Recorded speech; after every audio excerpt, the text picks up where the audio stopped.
Hoje, no encontro da Pastoral da Sobriedade, estamos acolhendo o Dunga, que é pregador, compositor, cantor, evangelizador, sobretudo da juventude, dizendo: hoje eu não quero mais pecar. Olha o salmo hoje da missa: feliz o homem sem pecado em seu caminho, que na lei do Senhor Deus vai progredindo, balançando as bandeirinhas assim no alto. E isso para o Brasil ver a alegria de vocês. Eu quero chamar o Dunga, nosso querido pregador de hoje, com o Ministério Excelsis, cantando com alegria. Cadê o Dunga? Fogo que aquece o coração, fogo que dissipa a escuridão. Vem as bandeirinhas. Vem iluminar minha alma. Fogo que aquece o coração, fogo que dissipa a escuridão. Vem iluminar. A bandeirinha assim vai. Desce sobre nós, desce sobre nós. Vem avivar sua igreja. Desce sobre nós, desce sobre nós, sobre nós. Viva a pastoral da sobriedade! Amém, meus irmãos. Podemos nos sentar. Que alegria.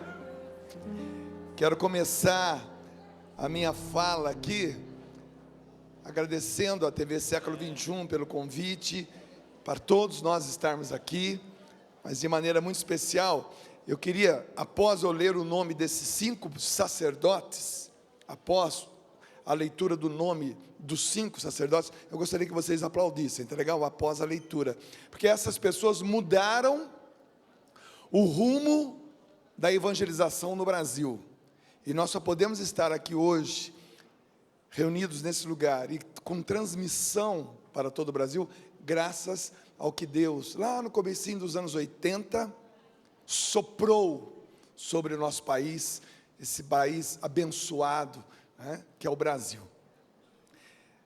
Só depois eu vou dizer o nome dos 5, tá bom?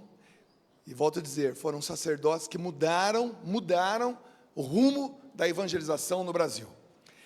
Padre Eduardo, Padre Jonas, Dom Irineu, Padre Haroldo e Dom Cipriano. Para eles uma salva de palmas bem barulhenta, bem barulhenta, bem barulhenta. Faz barulho para Jesus. O Brasil é o que é por causa deles também.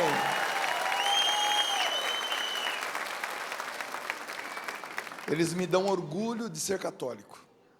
Eles me dão orgulho de ser católico, um santo orgulho, viu? Mas eu quero agradecer também ao Padre Aguinaldo pela sua simpatia, pela sua animação. Ao Ministério Excelsis, uma salva de palmas para esse ministério maravilhoso.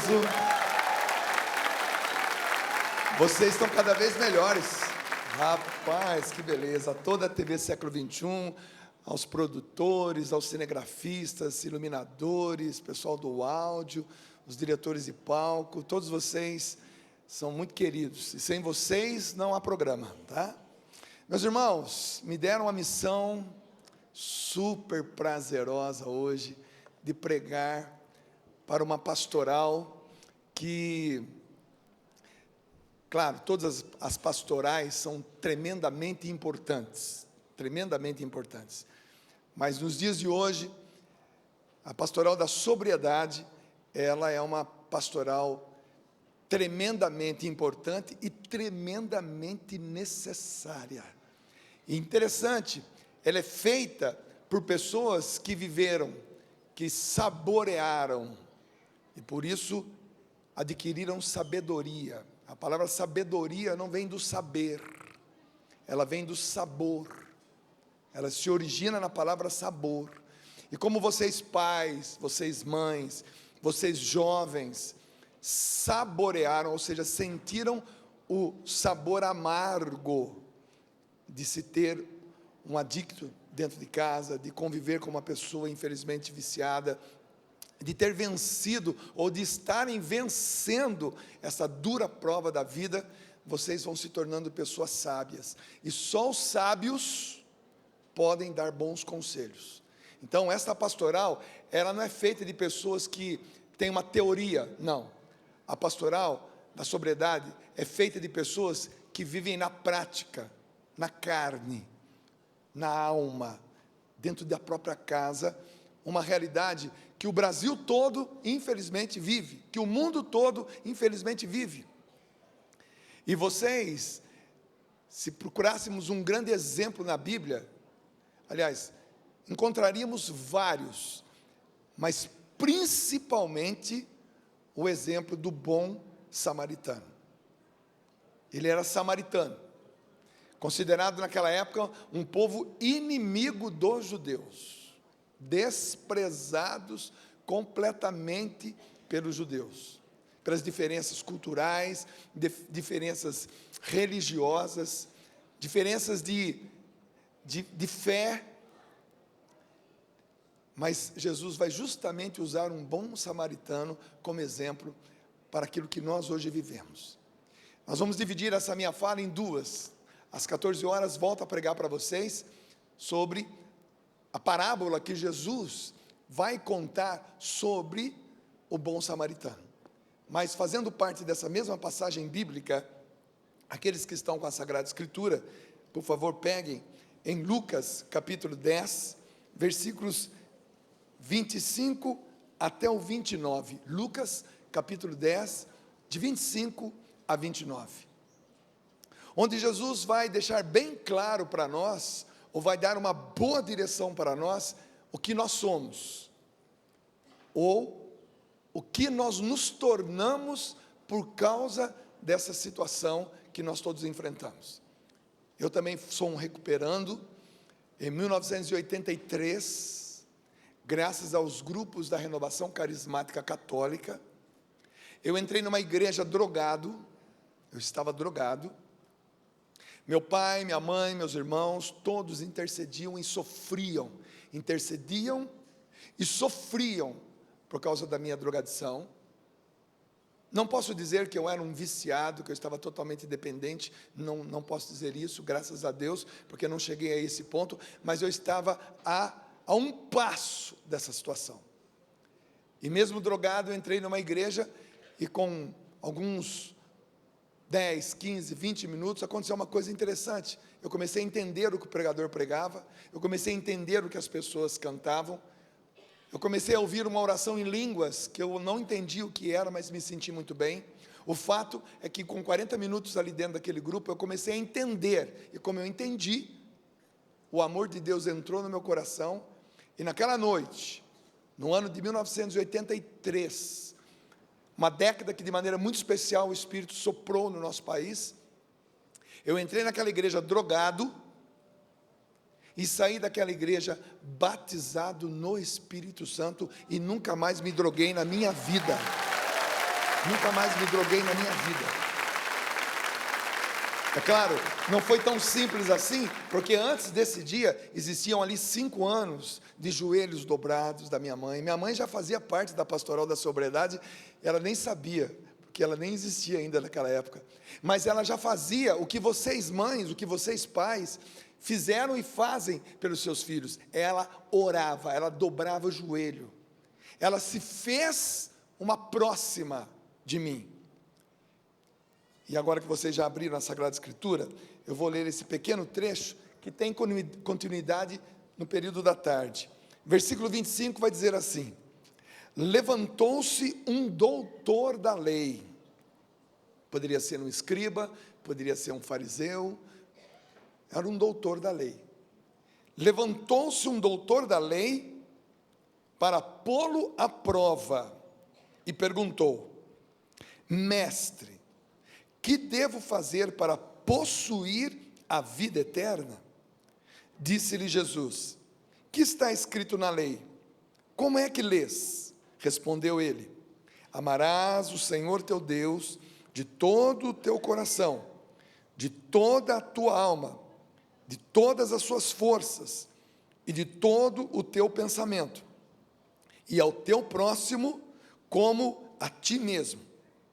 Falou-lhe Jesus: respondestes bem, faze isto e viverás.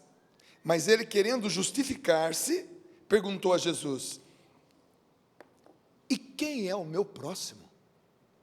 Veja, meus irmãos, era um doutor da lei, conhecedor da lei, conhecedor dos mandamentos, conhecedor dos profetas, conhecedor dos salmos, conhecedor do Pentateuco, os 5 primeiros livros da Bíblia, a Torá dos judeus. Ele conhecia toda a lei, mas ele queria pôr à prova Jesus. E colocando à prova Jesus, Jesus tirou de dentro dele a resposta. E como a resposta estava dentro dele, ele não tinha como fugir da responsabilidade. Mas querendo se justificar, veja, agora ele está se justificando o porquê que ele não fazia aquilo. Ele disse: mas quem é o meu próximo? Um dia, numa pregação, o Dom Alberto Taveira, grande nome, né, da igreja no Brasil, perguntaram a ele, no meio de uma conferência: mas quem é o meu próximo? Fizeram a mesma pergunta. E ele respondeu de uma forma fantástica. Ele disse assim: o meu próximo é aquele que eu me aproximo dele. Enquanto eu não me aproximar de alguém, ninguém será o meu próximo. Enquanto eu não tiver uma atitude, uma mudança de comportamento, e foi exatamente isso que vocês fizeram, e é exatamente isso que vocês estão mostrando para o Brasil, e é por causa de exatamente isso que essa pastoral ela é tão importante para o nosso país. E não apenas para o nosso país, mas para o mundo. Porque houve uma mudança de comportamento nos pais que aqui estão, nas mães que aqui estão, movidos e movidas pela força do Espírito Santo. Vocês tiveram uma mudança de comportamento. O filho que já morava dentro de casa, que muitas vezes nós não sabíamos para onde ia, que horas chegava, com quem andava.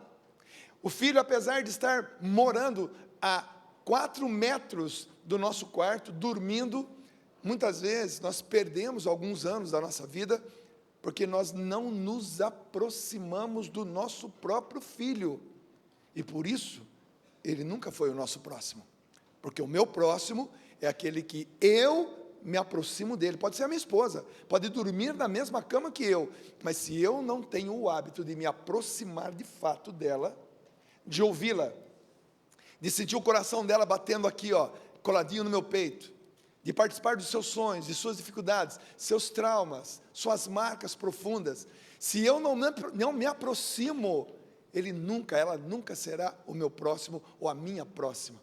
Então, aquela pergunta, mas quem é o meu próximo? Essa pergunta, muitos hoje se justificam, mas quem é o meu próximo? A Pastoral da Sobriedade trouxe essa resposta para o Brasil. Por isso eu quero agradecer a Dom Irineu Danelon, que por 13 anos esteve na Canção Nova, no encontro nacional da Pastoral da Sobriedade, animando, trazendo aquela alegria toda para nós. Nunca começava uma fala antes de contar 3 historinhas engraçadas, lembra disso ou não? Ele nem começava a falar, a gente já ria, porque é lindo ver um bispo, e quando ele é emérito, ninguém freia a boca de um bispo emérito, a autoridade dele, mas também o bom humor dele, a sabedoria dele, a unção dele, e ele, quando ia começar, ele nos deixava, ele trazia leveza ao nosso coração, e com essa leveza, ele nos trazia próximo a ele, e nos fazia ficar próximo das pessoas. A Pastoral da Sobriedade deu ao Brasil uma resposta, a resposta a essa mesma pergunta, que até hoje as pessoas fazem, mas quem é o meu próximo? O meu próximo, como disse o Dom Alberto, é aquele que eu me aproximo dele.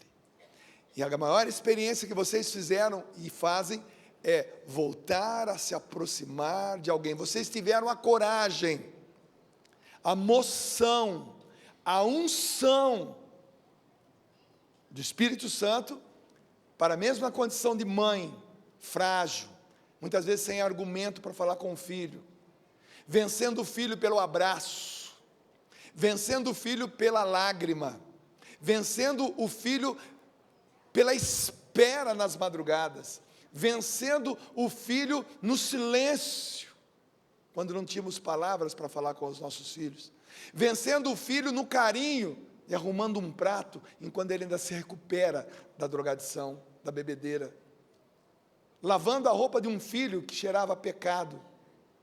Você mãe, você pai, você irmão mais velho, você esposa, você esposo, vocês deram uma resposta ao Brasil: o meu próximo é aquele que eu me aproximo dele. O Brasil está experimentando, está conhecendo a pastoral da sobriedade já nesses bons, quantos anos? 15? 21 anos, perdão, 21 anos. 21 anos.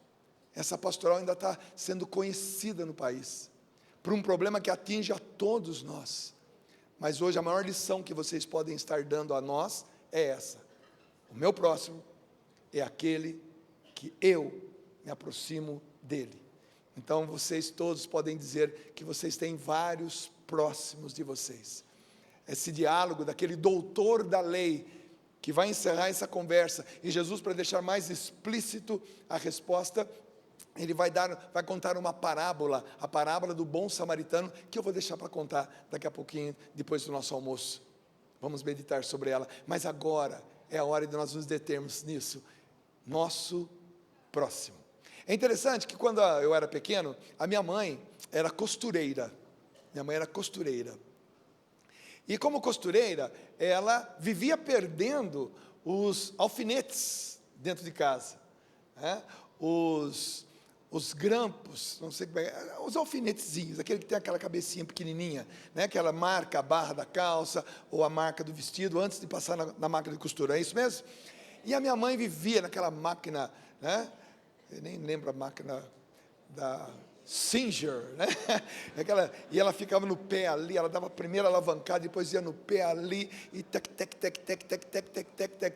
fazendo a calça que eu usava já tinha sido terno do meu irmão mais velho, saia da minha outra irmã, calça comprida da outra irmã, blusinha, agora é meu shortinho. Então ela ia reformando as roupas, né? Então, e a minha mãe tinha uma visão um pouco limitada, ela sempre me chamava: Dunguinha, vem cá, passa a linha na agulha para mim. Eu ia lá e passava a linha na agulha, e ela continuava a costurar. Quantas foram as vezes que eu vi minha mãe dizer para o meu pai: traz, Chico, por favor, da fábrica, um pedaço de ímã, que eu preciso recuperar os alfinetes perdidos pela casa.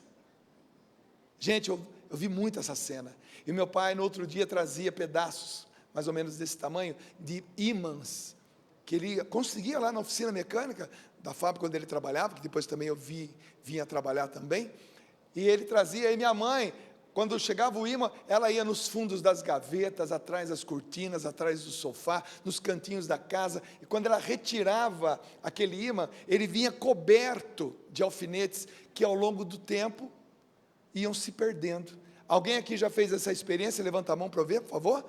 Todas costureiras, né? Que bom.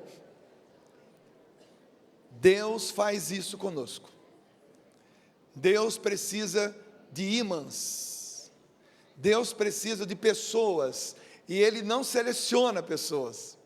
Deus, talvez, Ele não tenha critério nessa escolha, porque para Ele, todos nós temos esse potencial. Ele só espera o nosso sim, mas Deus pega cada um de nós para irmos nos fundos das nossas gavetas, entenda a comparação, atrás das nossas cortinas, nos cantos das nossas casas, embaixo dos nossos móveis, onde estão escondidos os filhos de Deus.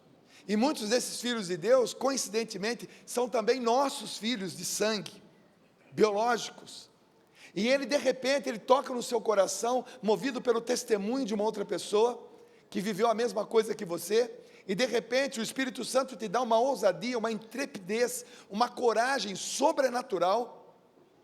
Entenda sobrenatural como sobre o natural. Você é natural, eu sou natural, e vem alguma coisa sobre esse natural, nos tirando de uma apostasia, de uma letargia, de um medo, de uma covardia, e enchendo o nosso coração de tal forma que nós nos tornamos ímãs nas mãos de Deus. Eu já vi mãe entrar em biqueira de fumo para pegar o filho de lá. Eu já vi mãe entrando em zona de prostituição para tirar a filha de lá. Eu já vi pais entrar na frente de um traficante para defender o filho.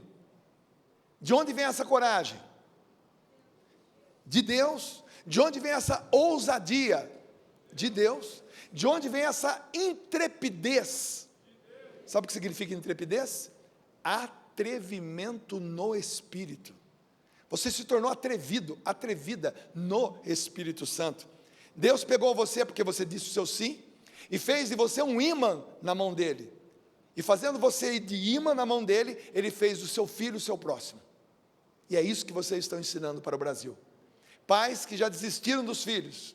Pais que olham para os filhos e dizem, deixa como é que está para ver como é que fica. Pais que perderam o vício, a alegria, a coragem para cuidar dos filhos. O que a pastoral da sobriedade tem ensinado ao nosso Brasil? Que pai e mãe, que esposo, que esposa, que irmão, que irmã, não podem desistir dos amados. Era isso que Jesus estava dizendo, quem é o meu próximo? Você já sabe, as pessoas já sabem, como aquele doutor da lei já sabia.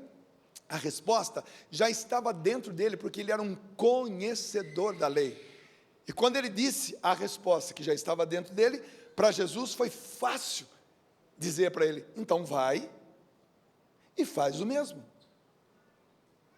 Aí ele, para se justificar, como eu já disse, vocês acompanharam a leitura, mas quem é o meu próximo? Brasil, a pastoral da sobriedade está nos ensinando que o nosso próximo é aquele que nós nos aproximamos dele, o seu filho, o seu pai que está na bebida, sua mãe, seu irmão, seu esposo, sua esposa, eles são os nossos próximos, e nós temos que verdadeiramente nos aproximar deles. Se você for ler a Sagrada Escritura, seja no Velho ou no Novo Testamento, no Primeiro Testamento ou no Segundo Testamento, porque na minha opinião não existe nada velho na Bíblia, no Primeiro Testamento e no Segundo Testamento, porque não existe nada velho na Bíblia, tudo é atual. Se você for nos dois testamentos, você não vai escutar muita coisa sobre Deus. Nossa, Dunga, como assim? Você vai escutar coisas sobre pessoas. A gente entende Deus conhecendo as histórias das pessoas na Bíblia.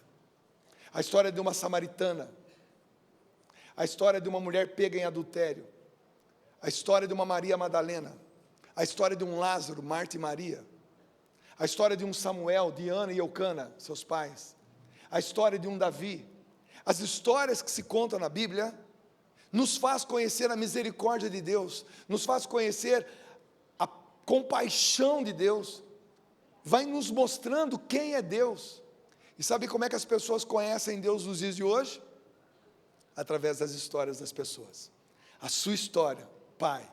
A sua história, mãe. Como foi a história da minha mãe?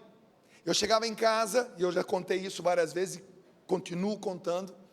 Eu chegava na minha casa bêbado, drogado, prostituído, urinado nas calças e vomitado na roupa. Eram essas condições que eu chegava na minha casa, com 16, com 17, com 18 anos. Minha mãe, às 3 da manhã, às 4 da manhã, esperando pacientemente para abrir a porta, porque eu não conseguia abrir a porta. Eu não conseguia abrir a porta. E ela me colocava carinhosamente ali, na cama.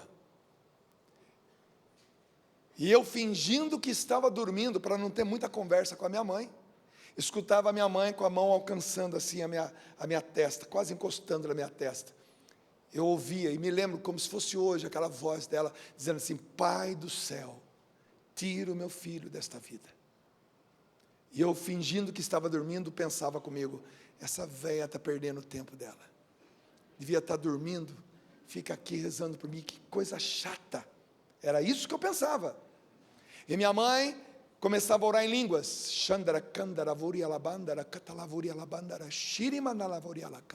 Minha mãe era uma carismática, batizada no Espírito, conhecedora da Bíblia. E eu não sabia o que era aquela oração, pensava comigo, a véia fumou também. Porque eu não sabia o que era aquilo. O que é isso que a minha mãe está falando? Ela tá doidona. E foram 1, 2, 3, 4, 5 longos anos. Até que um dia, a perseverança da minha mãe, a insistência dela que fazia de mim um próximo dela, aquela pessoa que ousava se aproximar de mim, que no dia seguinte acordava de manhã e me esperava curar a ressaca, e sabe o que ela dizia para mim? Eu te amo. Me abraçava, fazia o café da manhã, enchia um copo de café com leite e farinha, e dava na minha mão, um chocolate quente, e ficava me olhando. Eu perguntava: o senhor está olhando, mãe? Nada. Aquele silêncio da minha mãe me irritava, porque eu sabia que ela estava falando muito mais do que se ela abrisse a boca. Ela não desistiu, e eu sabia que ela ia rezar, em todos os movimentos que tinha na igreja, no meu bairro, na minha paróquia, ela estava lá, rezando, e um dia, a oração dela, a paciência dela, o amor dela, teve o resultado. Mesmo drogado, eu entrei numa igreja e fui batizado no Espírito Santo, naqueles anos 80, anos que Deus falou com o Padre Eduardo, falou com o Padre Jonas, falou com o Dom Irineu, falou com tantos sacerdotes, e que foi fazendo esses movimentos nascerem naquele tempo, e hoje nós todos somos frutos. E que frutos! Dá uma olhada para a pessoa que está do seu lado e fala assim com um olhar de admiração: que fruto você é! Que fruto maravilhoso você é! Pode aplaudir o seu irmão porque ele merece. Que fruto fantástico! Que fruto maravilhoso! Que fruto fenomenal! Nós somos frutos, meus irmãos. Eu estou aqui nessa televisão hoje, eu amo visitar as TVs católicas, Rede Vida, Século 21, Canção Nova, TV Aparecida, TV Evangelizar e tantas outras. Eu amo, sabe por quê? Porque essas coisas que nós podemos tocar, ver com os nossos olhos, sentar nesses bancos, é a graça de Deus materializada, se tornando matéria, através da conversão e da entrega de homens que são verdadeiros heróis para o nosso Brasil. Você acha que sair lá dos Estados Unidos, país de primeiro mundo, e vir para cá, na época, país de terceiro mundo, país em desenvolvimento, e criar uma história como o Padre Eduardo criou, você acha que é fácil? Você faria isso? Teria disposição para aprender uma outra língua? Começar uma televisão sem ter dinheiro? Esses homens, que eu volto a dizer o nome, Padre Eduardo, Padre Jonas, Dom Irineu, Padre Haroldo, Dom Cipriano e tantos outros, e os padres dos dias de hoje, os redentoristas, o Padre Reginaldo Manzotti, essas pessoas são heróis, para evangelizar um país do tamanho do nosso, com mais de 200 milhões de habitantes. Só que esse país está gerando, como fruto de toda essa moção do Espírito Santo, uma pastoral fantástica, que o mundo ainda não conhece, e que o mundo vai conhecer. A pastoral da sobriedade, além de ter que ser conhecida no Brasil, ela tem que ser conhecida nos 4 cantos desse mundo. Vocês são a resposta de Deus para um problema mundial. Você pai, você mãe, que de fraco não tem nada, de frágil não tem nada. Vocês talvez não tivessem argumentos para falar com os filhos, como a minha mãe não tinha argumento para falar comigo. Quando eu saía para trabalhar, a minha mãe deitada, quase sentada na cama, eu me lembro da cena, eu saía do meu quarto, passava em frente ao quarto da minha mãe, estava meu pai e minha mãe quase que sentados, rezando baixinho, cada um fazendo a sua oração, dos dois lados, 2 copos com água e dentro as respectivas dentaduras. Era essa cena, lembro até hoje. Às vezes na confusão trocava as dentaduras lá, e falava uma confusão danada. Mas eu me lembro passando pela porta do quarto da minha mãe falava: filho, falei: o que foi, mãe? Dá para você ler o Salmo 90 para mim? Falei: mãe, não dá, mãe, vou perder a hora. Filho, por favor, estou com a vista cansada. Tá bom, mãe, tá bom, vai daqui, vai lá. Pegava a Bíblia, lia com uma má vontade, que você não tem. Imagina um drogado, usuário, tu que habita sob a proteção do Altíssimo. Pensa numa má vontade, lendo o Salmo 90. E no outro dia, a mesma coisa, acordava: filho, mãe, não dá, hoje não dá. Filho, por favor, filho, faz isso para a mãe. Tá bom, mas me dá aqui, tu que habita sob a proteção do Altíssimo. E no terceiro dia, não, mas hoje não dá, não, mas hoje não dá. Mas filho, por favor, filho, estou com a vista cansada. Tá bom, daqui, tu que habita sob a proteção do Altíssimo, mora à sombra do Onipotente. E vai, 1, 2, 3, 1 ano, 2 anos, 3 anos, 4 anos. Lá para o 4º ano, meus irmãos, eu passava e a minha mãe falou, não, mas hoje não dá, estou perdendo a hora, não tem como, vou perder o emprego.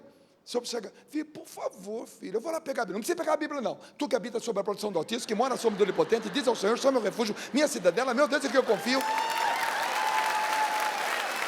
Aquela mulher, com toda a fragilidade que dizem que as mulheres têm, que de frágeis vocês não têm nada, viu, mulheres? Aquela mulher ensinou um drogado a decorar o Salmo 90. Hoje esse missionário não sabe mais o Salmo 90 de cor. Mas ela ensinou um drogado a decorar. Decorar significa decoração. Entrou. O Salmo 90 entrou no coração. Entrou no coração de um drogado. Caiam 1000 à minha direita, 10.000 à minha esquerda, e você não será atingido, eu não serei atingido. Ela conseguiu fazer com aquilo, e que jeito? Seria a pastoral da sobriedade hoje, onde vocês com paciência, com amor, com carinho, dedicação, vocês não desistem do filho, e vocês vão tirando esse filho, vão convivendo. Se vocês são codependentes, vocês dependem com ele durante um tempo, não da droga, mas do humor dele, dos problemas que ele causa, e você não desiste, e você vai enfrentando, você vai lutando pelo teu esposo, você vai lutando pela tua esposa, vai lutando pelos seus filhos, e vocês vão tirando aos poucos, e a coisa vai acontecendo, e olha, meu irmão, quem chega no fundo do poço, qualquer milímetro para cima tem que ser comemorado. Uma das coisas que vocês estão ensinando no Brasil, é comemorar pequenas melhoras. O cara fumava 20 cigarros por dia, hoje fuma 19, comemora, o cara ficava bêbado 5 vezes por semana, hoje está ficando só 4, comemora, porque é aquele milímetro, só que agora para cima. Ele usava droga o mês inteiro, agora só está usando 15 dias, comemora, vai comemorando, vai enchendo de alegria a tua casa, vai fazendo com que a alegria da tua casa expulse a tristeza, que não serve para nada, e a alegria é força que vem de Deus, a tristeza matou a muitos. Vai enchendo de novo a sua casa, vai fazendo com que aquele próximo se sinta cada vez mais acolhido por você. É exatamente isso que vocês estão fazendo. Talvez eu esteja chovendo no molhado, talvez eu esteja mostrando para você o herói e a heroína que você é. Antigamente, nós podíamos dizer que nós, usuários de drogas, éramos viciados em um pó branco, uma coisinha branca, que tinha lá uma mistura de várias coisas, um pouquinho de coca, talco, bicarbonato, giz de cera, pó de mármore, uma mistura que quando entra no nariz, sangra, arrebenta com as veinhas. Mas depois que essas mães entrarem em ação, depois que esses pais entraram em ação, depois que a pastoral da sobriedade entrou em ação no nosso país, aqueles que eram viciados naquela branquinha passaram a ser viciados em outra branquinha, que também tem 4 coisas: corpo, sangue, alma e divindade de Jesus Cristo. Eucaristia. A Eucaristia entrou nas nossas veias, a Eucaristia vai entrando, vai transformando. Minha irmã, meu irmão, não desista do seu filho. Não desista. E além de não desistir do seu filho, mostra para todo mundo. Testemunha. Conta a tua história. Porque a minha mãe contava a história dela. A minha mãe tinha fitas e mais fitas de testemunho. Quando ela chegava a visita lá em casa, eu falava, senta aí que eu vou mostrar uma coisinha para você. E pof. É igual aquelas pessoas que, quando chamam você para casa, para ver o DVD do ultrassom. Olha que belezinha. Não dá para ver nada. Mas o pai e a mãe quer mostrar a fita cassete, o vídeo do ultrassom. Lembra quando a única coisa que eu tinha em casa para ver, porque era muito caro, num aparelho de videocassete de 2 cabeças, era o ultrassom do meu filho, ou das minhas filhas, e a gente mostrava aquilo com prazer. A minha mãe pegava uma fita de testemunho e mostrava para as comadres, ela testemunhava, ela replicava tudo aquilo. Meu irmão, espalha a boa notícia, espalha a boa nova. Seu filho talvez não esteja ainda fora totalmente da droga, mas ele já melhorou muito. Ou talvez ele nem tenha melhorado muito, mas você já melhorou muito, seu marido já melhorou muito, sua casa hoje vive em torno, sua casa ama, cerca, quase que inunda o quarto daquele irmão, daquela irmã, de amor. É isso que o mundo precisa, e é isso que vocês estão fazendo, graças a Deus. Vocês entenderam a pergunta, a resposta, a réplica, a tréplica desse diálogo maravilhoso, que eu leio de novo. Levantou-se um doutor da lei. Ele nem precisava fazer pergunta, ele conhecia tudo. Levantou-se um doutor da lei para pôr Jesus à prova. Só isso que ele queria. Mestre, que devo fazer para possuir a vida eterna? Quem quer ir para o céu aí? Levanta a mão. Esses dias eu cantava a música O Meu Lugar é o Céu. E tinha uma senhorinha na minha frente, de uns 98 para 99 anos, mais ou menos. E ela cantava, mas fazendo a leitura labial, não estava casando com a letra da música. Porque a letra da música é: o meu lugar é o céu, é lá que eu quero morar. Mas aquela senhorinha ali, por que não dizer umas velhinha, né? Estava cantando, mas o movimento da boca dela não batia com a letra da música. Eu fui chegando mais próximo, mais próximo. Sabe o que ela estava cantando? O meu lugar é o céu, mas ele pode esperar.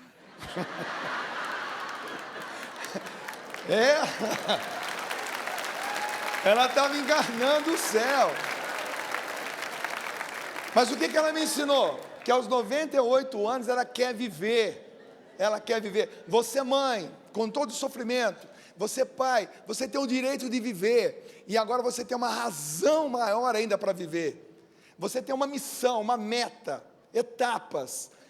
Você tem uma meta. Antes de eu morrer, verei meu filho fora da droga. Antes de eu morrer, verei meu esposo fora da bebida, meus filhos fora da prostituição. É meta, é meta, é meta. E você tem vários exemplos na Bíblia.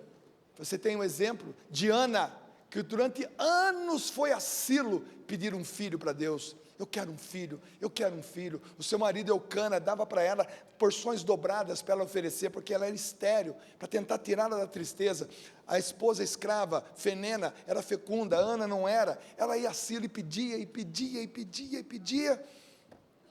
Aí chegou um dia, depois de muitos anos, ela acrescentou algo na oração dela. Ela disse, diante do altar, ali em Silo, ela disse: se o Senhor me der um filho, eu te dou ele de volta. O céu disse: o quê? Tantos anos pedindo um filho, e agora ela está dizendo que se nós dermos um filho para ela, ela vai nos dar de volta. Naquele dia Eli olhou para ela estava chorando tanto, que pensou que ela estivesse bêbada, e foi lá e repreendeu. Que pouca vergonha, que coisa feia, bêbada aqui na frente do altar. Não estou bêbada, eu estou desesperada, eu estou pedindo o meu filho. No caso, nós pais, pedimos nossos filhos de volta, mas ela estava pedindo um filho, porque ela não tinha filho. E Eli, quando percebeu a sinceridade da oração daquela mulher, ele disse para ela: pode ir embora, Deus te concedeu o que você quer. Aquela mulher, depois de tantos anos, voltando para a casa dela, estéril, pela primeira vez, agora ela volta fecunda. Sabe você, quando participa de uma reunião da pastoral, você volta para a sua casa fecunda, fecundo, pronto para engravidar, pronto para ver seu filho voltar. Aquela mulher voltou para casa, o nome do marido dela era Eucana. Olha que nome bonitinho para você colocar no seu filho. Ela chegou na casa dela e falou para Eucana: Eucana. Naquele dia, Eucana entrou pelo Eucano. Ela conheceu Eucana, um termo que a Bíblia usa para dizer relação sexual. Teve uma relação sexual e ela engravidou. Sabe de quem? De Samuel, que iria escolher o primeiro rei de Israel. E depois o segundo rei de Israel, primeiro Saul, depois Davi, no terceiro já era Natã. Aquele menino, depois que desmamou, uns 4 anos depois, ela levou para Silo, e nunca mais ele saiu do templo. É ele que vai viver aquela experiência. Fala, Senhor, que o teu servo escuta. Mas e ela que deu o filho para Deus, e aí agora ficou sem filho? Não. Deus deu a ela mais 5 filhos. 5 filhos, ela ficou grávida mais 5 vezes. Talvez vocês não saibam, mas é bom que alguém fale para vocês. Vocês nem querem mais seus filhos para vocês. Vocês agora passaram a querer seus filhos para Deus. Vocês não estão mais preocupados em ter o filho de vocês. Vocês querem que os filhos de vocês se salvem, é ou não é? Vocês querem que os filhos de vocês não usem mais maconha, cocaína. Vocês querem que o filho de vocês não bebam mais, não se prostituam, sim ou não? Sim. Se Deus pedir o seu filho para ser padre, madre, membro de uma comunidade terapêutica, já dá o seu filho agora. Já deram, já dei. Você já deu, você está fazendo a mesma experiência de Ana. E sabe por causa disso, o que vai acontecer? Deus vai te tornar mais fecundo ainda, mais fecunda. Nunca mais, eu não tenho mais idade para ficar grávida. Nem vou falar para você tentar. Mas a verdade é que você que é mãe, já idosa, e pertence à pastoral da sobriedade, Deus não te deu mais 5 gravidezes. Deus te deu um país inteiro de filhos que estão na droga para você cuidar. Deus multiplicou a sua raça. Deus multiplicou a sua estirpe. Deus multiplicou seus filhos. Pode aplaudir para valer, porque vocês são isso. É isso que Deus fez de vocês. Vocês são mães de muitos filhos. Vocês são avós de muitos filhos. Vocês são pais e avós de muitos filhos. Vocês lutaram para ter o filho de volta. Mas ao mesmo tempo vocês hoje já ofereceram o filho de vocês. E se um dia o seu filho chegar para você, depois de anos de gradição, e falar para você: mãe, eu quero ser padre. Está preparado para isso, mãe? Mãe, quero para uma comunidade, quero me consagrar a Deus. Oh Senhor, repete isso, vai. Oh Senhor. Já imaginou isso? Você ter lutado para tirar o seu filho da droga, você querendo um filho, e de repente agora, no teu coração, no coração do teu filho, nasce a vontade de entregá-lo a Deus? Meus irmãos, minhas irmãs, é isso que vocês são para o Brasil. A pastoral da sobriedade é um dom maravilhoso, e eu peço encarecidamente aos padres, aos bispos, que abram, que escancarem as portas de suas paróquias e de suas dioceses para esta pastoral, que não crie nenhuma dificuldade, que não crie nenhum obstáculo, que ceda o melhor salão da paróquia para a reunião de vocês, que promova encontros como esse no Regional Sul, aqui, que vocês sejam acolhidos por todos, porque o Brasil nunca precisou tanto de uma pastoral como a de vocês. Eu ouso dizer, entre todas as pastorais existentes, todas elas estão comprometidas, estão correndo riscos de nem existirem mais, se os nossos filhos continuarem a morrer nas drogas, se os nossos filhos continuarem a ser escravos nas mãos dos traficantes, se os nossos filhos não chegarem a completar 30 anos, não serão casados, não farão parte da pastoral familiar, não serão sacerdotes, não serão advogados nem médicos, não serão felizes. Todas as pastorais do nosso país correm o risco de não existirem, se a nossa não existir. Vocês gerarão novos filhos, ressuscitarão filhos vivos, que ainda não morreram, e vão renascer para a própria igreja. Então, eu passo um apelo aqui. Há 35 anos eu sou missionário, da Igreja Católica Apostólica Romana. Amo minha igreja, sou fã de muitos padres, e ajudei muitos jovens a se tornarem padres. Eu peço a você, padre, eu peço ao senhor, seu bispo, eu peço a vocês que fazem a nossa igreja do Brasil ser, no mundo, a maior população católica do mundo. Abram, escancaram as portas para esta pastoral, promova essa pastoral aí na diocese, aí na paróquia de vocês, porque dela depende a saúde mental, psicológica, espiritual, física de muitas famílias do nosso país. Diga para a pessoa que está do seu lado, olha bem no olho dele, olha bem no olho dela, foi Deus que te chamou, Foi Deus que te suscitou. Foi Deus que fez de você um guerreiro, uma guerreira. E você está mostrando para todo mundo o que é o meu próximo. Meus irmãos, eu vou encerrando a minha fala.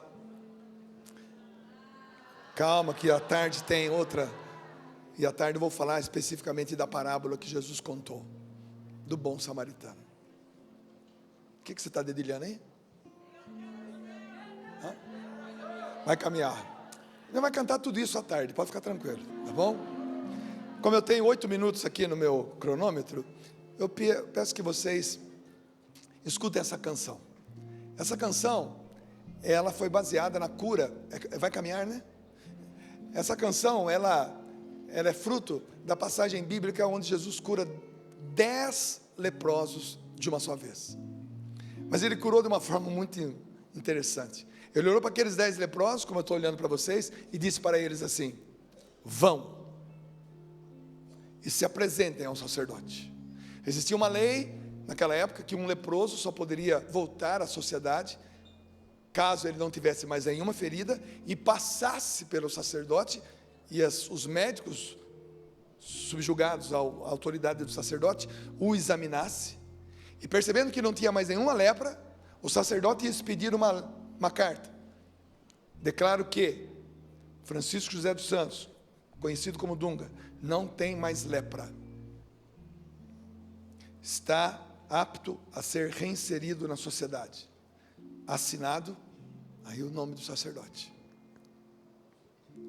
Eu pegava aquela cartinha e voltava para dentro dos muros da cidade.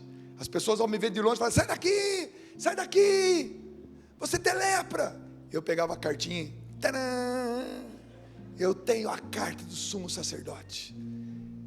Os familiares, amigos, parentes faziam uma grande festa. Ele estava praticamente morto, mas voltou a viver e me acolhiam. Jesus olhou para aqueles 10 leprosos e disse para eles: vão e se apresentem ao sacerdote. Ele não curou. Aí um olhou para o outro, outro olhou para um e falou: vamos obedecer. E diz a palavra de Deus que enquanto eles estavam a caminho, acontecia que iam sendo curados. A cada passo uma ferida a menos, a cada passo uma lepra a menos. É o que vocês estão vivendo. A cada passo com seu filho dentro de casa, a cada passo com seu esposo dentro de casa, a cada passo com a sua filha, com a sua esposa dentro de casa, a cada passo com um amigo, vocês estão percebendo a cada dia uma leprinha a menos. É ou não é? Uma pequena melhora. Continue caminhando, vai caminhar, porque é na estrada que eu vou te curar. Quem sabe canta comigo, quem não sabe escuta. Sem forças para recomeçar,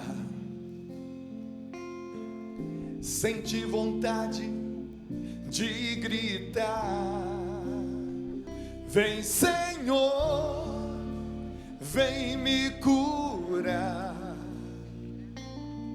E ao coração vem me falar: quero voltar a escutar.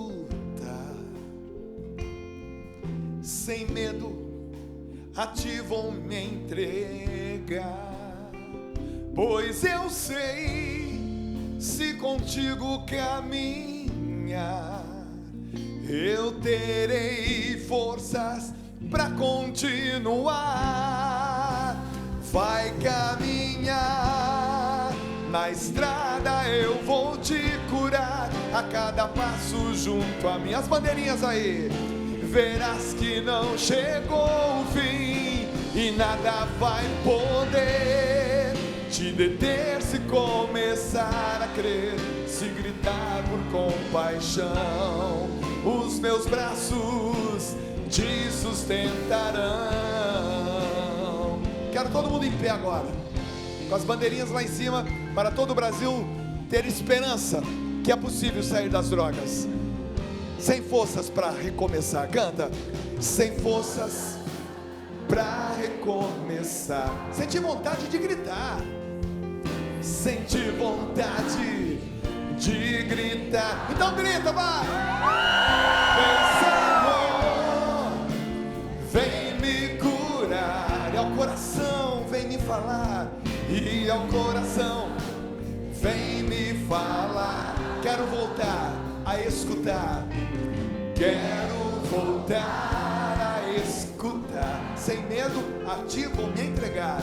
Sem medo, a ti vou me entregar. Pois eu sei, se contigo que é minha, eu terei forças para quê?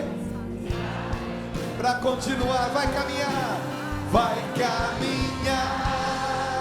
Na estrada eu vou te curar. A cada passo junto a mim, verás que não chegou o fim, e nada vai poder te deter se começar a crer. Se gritar por compaixão, os meus braços te sustentarão. Vai caminhar, na estrada eu vou te curar. A cada passo junto a mim, verás que não chegou o fim, e nada vai poder te deter se começar a crer. Se gritar por compaixão. Pega na mão do seu irmão e levanta o mais alto possível, vai. Com a bandeirinha e tudo, vai. E se esse irmão for baixinho, bota ele na ponta do pé. Se gritar por compaixão, os meus braços, estica mais um pouquinho, fica na ponta do pé, te sustentarão.